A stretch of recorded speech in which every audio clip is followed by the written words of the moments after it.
हजुरहरू कतिजना new update सुन्नको लागि तयार बसिराख्नु भएको होला, कतिजनाले सुतिसक्नुभयो होला है।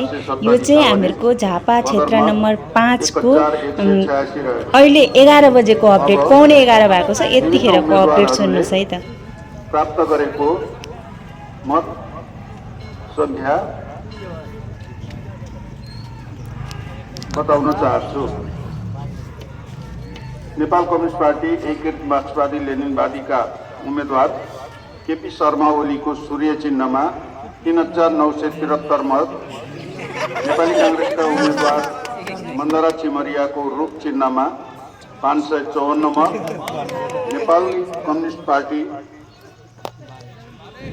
का उम्मेदवार रञ्जित तामाङको 5 कुने तारा निर्वाचन चिन्हमा 465 मत, राष्ट्रिय स्वतन्त्र पार्टीका उम्मेदवार बालेन्द्र शाहको घण्टी चिन्हमा 16,900